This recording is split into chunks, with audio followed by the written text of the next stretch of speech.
Hello again, everyone. I'm David Lowrie with TWRA's Outreach and Communications. Going to do a little video today and show you how to make deer jerky out of ground venison.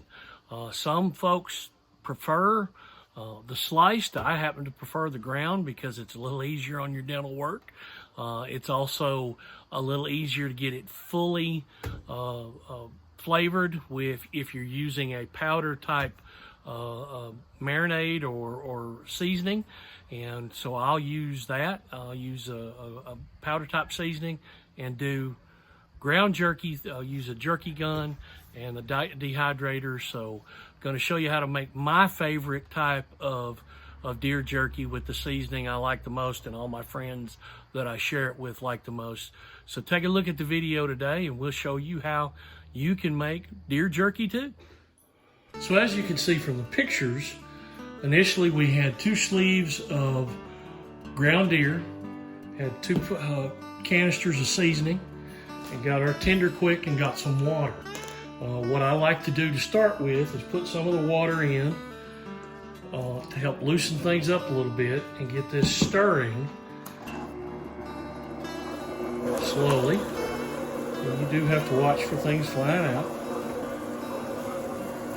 Put a little more water in. But by doing it this method with the stand mixer, the seasoning gets all throughout all the meat. So again, a little more water. I don't have an exact measurement set that I do this with. I use 1 canister of seasoning per package of meat. So we had 2. We're going to put 2 in. You can do this with any of your favorite seasonings. This particular flavor is Smokehouse Maple. It is the one that my friends, my youngin, lots of people like the most. So again, you may end up having to get a little more water. I had a little bit more than a cup right there. And I may need just a hair more. Adding the water in, again, allows the seasoning to kind of mix in and the juices all go to work and marinate. So we've got some tender quick curing salt. Put that in.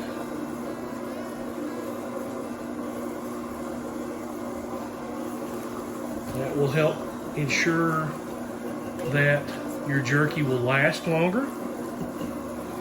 And again, you let that mix real well.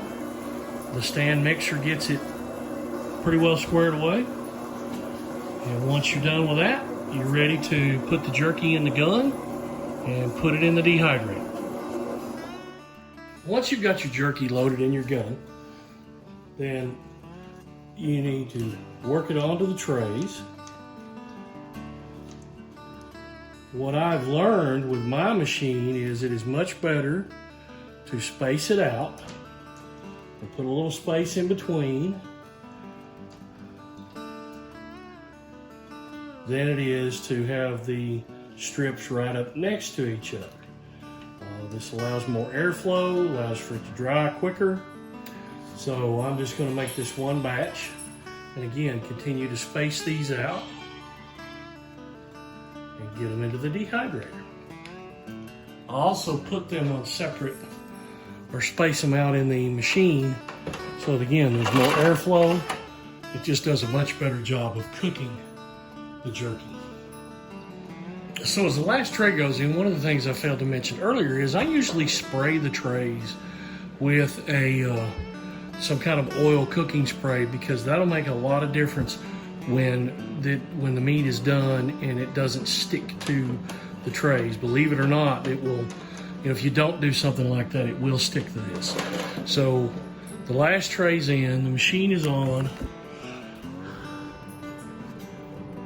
I have it set on its highest setting, and it's going to cook for approximately 4 hours, maybe 4.5. Set a timer, make sure you don't forget it, and we'll have deer jerky as soon as it's done.